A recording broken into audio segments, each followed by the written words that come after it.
Public hearing is closed. We're going to move on to Bill 24-12, an ordinance of the City of Osage Beach, Missouri, amending Chapter 710 Sewers and Sewer Systems, Article 7 User Charge System, Section 710.470 Rate Schedule. This is the first reading. City Administrator Gina Woods, please. Yes, Mayor, members of the board. This, again, is actually the formal bill of the ordinance that was presented to you in draft form following your discussions and directions from January. I'm happy to answer any further questions.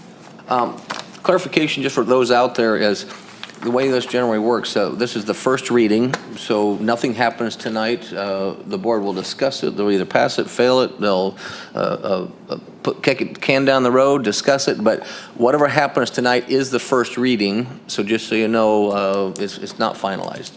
So with that being said, comments or questions from the board? Let's start. Alderman Osteen. Guess I'll start this off. I just got a few comments. I'm going to address some of the things that were said by some of the people that are in the attendance tonight.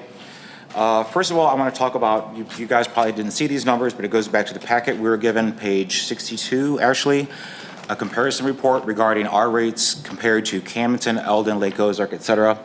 I just want to state that I don't believe this is comparing apples to apples. We can look at the rates that are being charged by the surrounding communities, but once again, that's not a definitive picture of what their systems are compared to our systems. Number one, that doesn't take into account the age of their systems versus ours, the usage, number of citizens utilizing those systems, the number of miles of water and sewer lines that need to be maintained and that are operational. So I just want to point that out, that I don't believe that's a fair assessment when people look at the comparison study and say, well, wait a minute, Camden only charges this much, Osage Beach charges this much, because once again, it's not apples to apples. Number two, I want to address a few comments that were made regarding out-of-city rates, as well as where's money going. In a nutshell, the out-of-city limit rates are exceptionally higher than in-city for a few reasons. One of the biggest ones is the majority of the issues the city is having with their water and sewer systems are those systems that are out of city limits. As a reminder, we are facing a $10 million bill to replace the water and sewer systems at Tantera Estates. Is that fair to allot that to evenly to all residents? Or is it fair to basically allow that increase to pay for the repairs that are needed there to the citizens that are utilizing those systems that are outside the city limits? That kind of gives you an idea, number one, of why there's a discrepancy in in-city versus out-of-city rates, as well as people are saying, where's this money going when we increase the rates? Once again, we're facing a $10 million bill we don't know how to pay for. So the only way we can basically pay for that is to turn that on to the citizens or the residents that are using those systems. The third point I want to make out is the water and sewer systems are not self-sufficient. Basically, the costs to maintain them far exceed the costs that we charge residents to use them. Year over year, those systems run in a deficit. And how do we pay for that deficit? Basically, we're utilizing reserves that are set aside for those systems, or we're allocating money that would go to other departments for other reasons to subsidize those systems. So basically, we have come to a point where we no longer have those funds to keep subsidizing our water and sewer systems, so therefore, what are our options? I would love to have somebody give me a viable option and say, how do basically we subsidize those systems now without trying to turn those costs over to our citizens?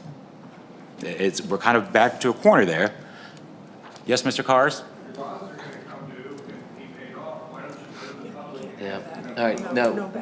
No.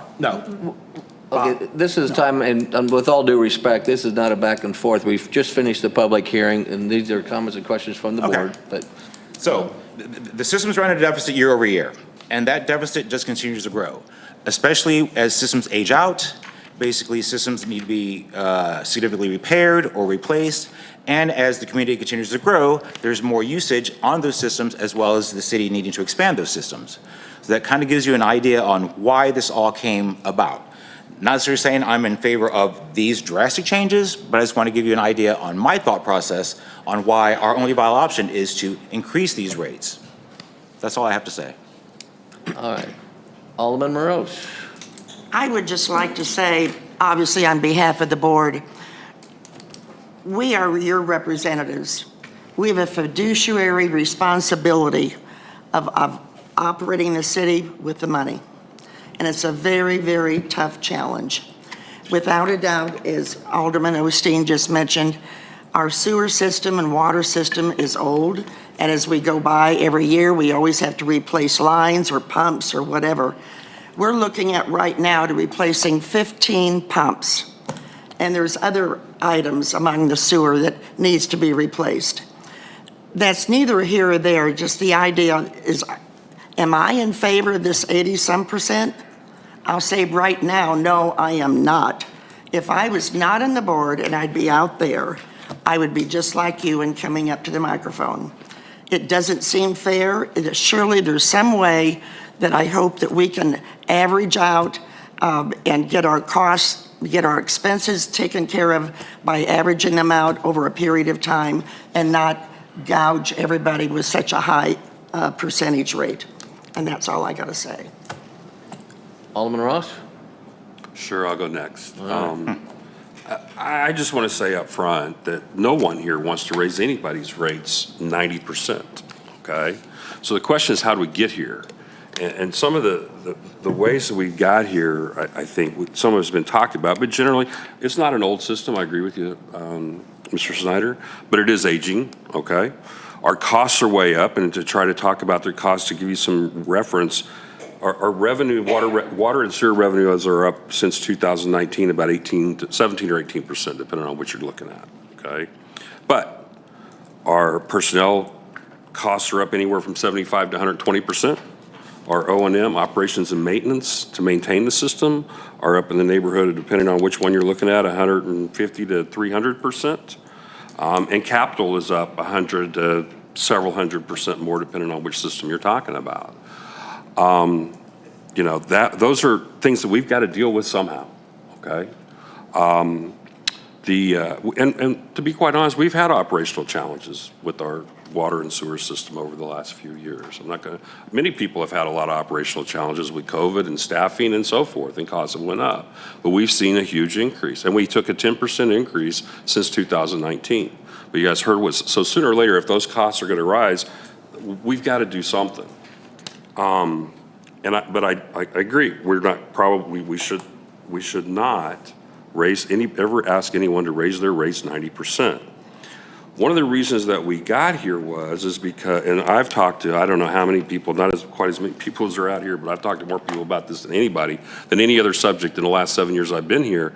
And the question I always ask is do you believe that user fees should support the maintenance of the water and sewer system? And 95%, I think there's been one or two people that have said, well, I'm not sure, because they know a lot about the system. They're not sure they want to give up the CIT, but 95% of people have said yes. That's the user fee should support the system. But I don't want to pay 90% more, and I get that completely. And that's what we're trying to figure out the best way to do. All right?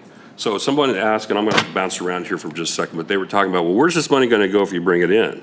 Well, one of the things I've been sitting up here for a while too, I mean, some of you out there have sat up here longer than I have, but you know, we hear constantly, we want more done with our parks.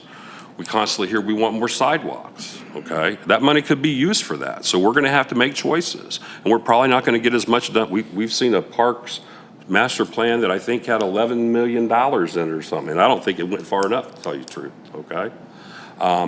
We've seen a sidewalk plan that I think is in the same neighborhood, if I remember right, and we really don't have any funds to pay for that, okay? So we're having to make choices up here. So I agree that we should not do this now. We're gonna have to find out a better plan. There's a few things I do want to address, though, that did come up. Gina, don't we do some kind of accommodation in the summertime for watering of lawns to where every gallon isn't charged? I know we used to.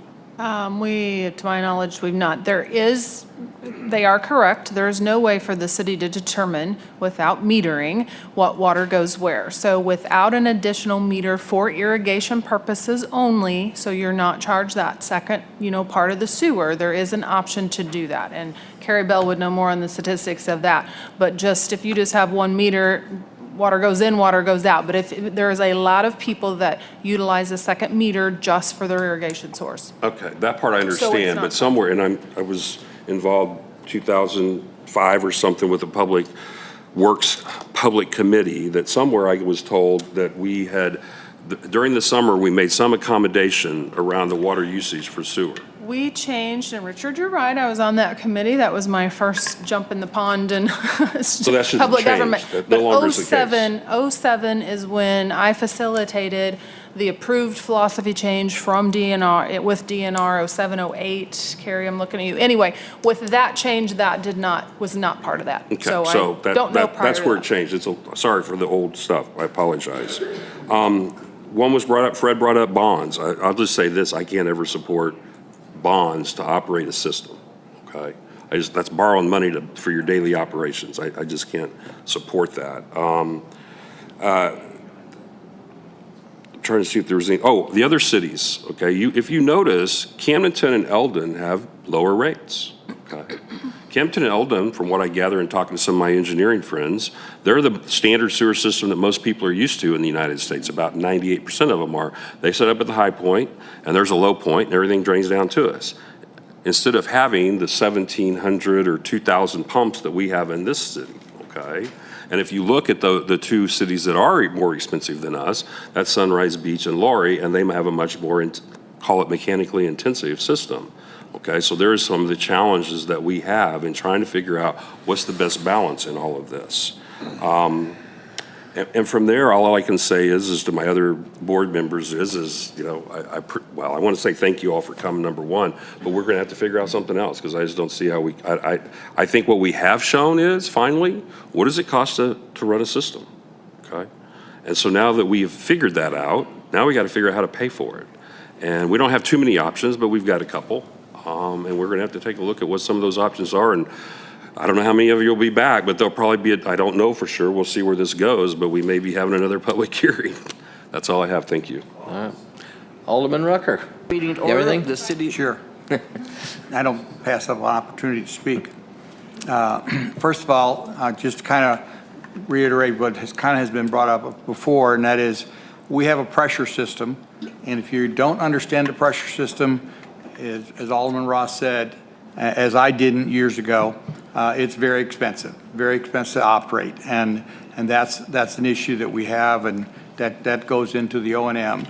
It also goes into our staffing because it takes more staff, and it also takes a staffing that is willing to understand that and be capable of handling that. Yes, we are having a staffing problem. We have had. COVID has done everybody problems. I personally think part of our staffing problem is the fact that we're requiring more because of the type of system we have, and we're not paying enough. It gets to more money. And so where's that money come from? So that is one of the issues that we're looking at that I think is important. I was a little unclear of my fellow Ward 1 alderman in reference to Tantera. I'm not sure exactly what you were saying, but I want to say it this way. Tantera is out of our city. We provide Tantera with a service. I can't go into great detail because it's contract and we are working through some contract issues that I'm sure the attorney would put a tape over my mouth if I go too deep. But I am not, I want to repeat, I am not in favor of improving that system for 5 to 10 million or whatever it's going to end up being with money from the people inside the city. I am not in favor of that. If this is going to cost us 10 million, the people out there are going to pay for it. They're outside the city. That's part of the privileges you folks that live inside the city have. Just like with the people outside the city on water and sewer in Oak Run. If they have a problem with their system there and it needs to be repaired and we need to work on it in massive amounts as upgrade, then it's up to them to pay for that. That's my position. So I just want to make clear that's my position. Okay. Excuse me, sir. I'm sorry. I have the floor. I agree that I have a number of things that have come up here that I've learned. I always have learned. Old dog can learn new tricks. And I have some questions and some things that I want to do. I will just say ahead of time, I'm going to put a motion to table and have a workshop. That's my suggestion on what the next step is. But along with that, I would also ask you at another couple weeks or a week and a half, whatever it is may be, at the April election, to vote yes for the user tax. That is an area that would help us out in the funding so that the people that are spending the money on the website, that we get a tax on that. We used to get tax from everything that people bought in this city. This city is set up on sales tax, not property tax. Now there's lots and lots of things that people buy inside this city via internet that we don't get that tax from. So since that is occurring that way, we have to figure out some way or another to fulfill the absence of that money. We're hoping the user tax that we are asking you to pass does, and that will take care of that. If not, then there's going to be another area that we're going to have a challenge with. I have some other questions that I would like to go through in like I said, in a workshop, and be happy to make. Obviously, our workshops are open to the public, and if you're not able to come, we're always doing it by the internet or Zoom or whatever you call it. Facebook, YouTube. YouTube, okay.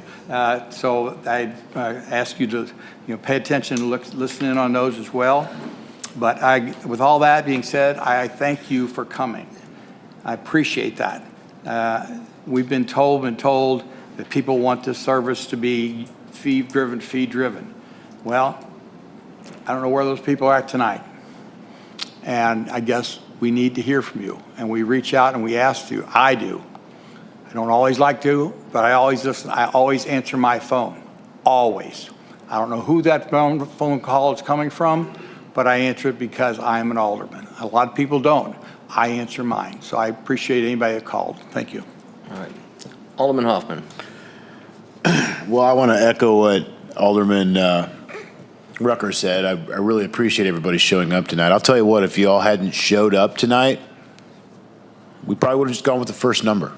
If you're not going to come out and really say, hey, we need help, this is too much, then we're going to go with our plan. And because arguing on Facebook doesn't mean anything to us. It doesn't. And we talk about it all the time. And I know I personally try to stay off of social media because you get bad information. So you guys showing up tonight and really coming out in thunder, it makes a difference. And I applaud you for showing up. I would like to address the transparency part of the question that was posed earlier.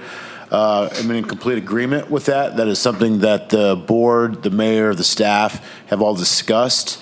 I think it's something that was probably not done well over the years, but it's something that we're attacking. But I will say this, I've only been here for 11 months, and Mike Welty and I have worked sometimes aggressively against each other, but most of the time on the same page. And he has put so much time, so much effort into this, and I started to believe that we were starting to get a plan in place that made sense. And that then echoed through Cochran Engineering and to Zach, who is our new public works operator, who I have an immense amount of confidence in, as well as other board members have mentioned to me. So the transparency is coming. I do believe that we have a plan moving forward, and it's one that I can get on board with. Secondly, the board members have been going out, the mayor has been going out, we've been talking to people. We've been going to restaurants, going to a bar, going to a function, going to a dinner to talk to people. Tell me what you think. And there's been a little back and forth on that. But I'm glad we did it because we started to see that maybe our initial plan was too aggressive. But what we also heard when I did this when I was running for office was, are you going to fix that stink down by Andy's? Well, folks, this is part of fixing it, all right? So if we don't fix it, you're not going to be able to go get a good concrete and not smell poop. All right? And I know for one, I would rather get voted out than to pretend that this is a problem, that we either fix it or we don't. And I'm not in favor of putting my head in the sand over this issue. Now, that being said, we've been working behind the scenes to try and find some other options to get that number down, because we got to pay sewer and water too up here. You know, I don't really want to pay more money. And if there's a way that we can find something and take it away, and maybe we're not going to, you know, put some money into a capital project that we can cut that. Every little bit, we started finding little percentages and little bit that helps. But even if we move it down to say 30%, that's an optimistic thing that's giving us another year to try and find solutions, and we might. Everybody's working hard on it. We've got a good plan, we've got good people, but it might not work. And a year from now, you might be coming back to this same meeting and hearing, well, we got to go up another 25%. So I want to be transparent with you about that.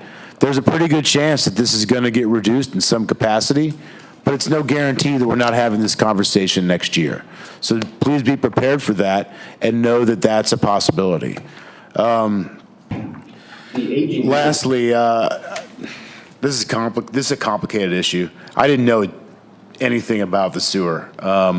Now, I felt like first thing I wanted to do when I found out how bad it was, well, who do we blame? And I imagine some of you were coming in here thinking that too. Who do we blame? There's not one person. There's not one committee. There's not one board. This is something that's been going on for years. And quite frankly, we've got low rates here. When you do the comparisons to other cities that are comparable to us, we have really low rates. So there has to be a little bit of rates going up. There has to be better transparency. There has to be better use of our money. And I think that this is something that it has to be a team effort. That's all I have, Mr. Mayor. Thank you. Any other comments or questions? Alderman Rucker, did you want to make a motion? Being the fact that the rate increase has a timetable based on us. This is not something that has to be done by the 30th of this month, but I also feel it's something that has to be completed. It's something we have to do. We can't kick the can down the road and 4 months from now say we're going to kick it down some more. But with that being said, I would like to make a motion to table both Bill 2412 and 2413. And with that, aggressively charge the city administrator with coming up with a date over the next 3 to 4 days to shoot us a date when we can have a workshop. As we all know, setting schedules and making us being able to do it, but having a workshop to go back through this again, and I have a number of questions that I will shoot her as well, so that she would be able to have information. Hopefully you would as well for that agenda item. So it's kind of a long motion, but the short of it is to table Bill 2412 and 2413. Is there a second? Second. Alderman Ross. All those in favor? Aye. Any opposed? All right, this bill has been not kicked down the road, but we've tabled it to a later date, and then we will put that out in all sorts of media, and you are all welcome to join at that time. And just like everybody else said, this is why we do public hearings, and numbers speak, and the board has heard you, and hopefully you can go back and go to our website, take a look at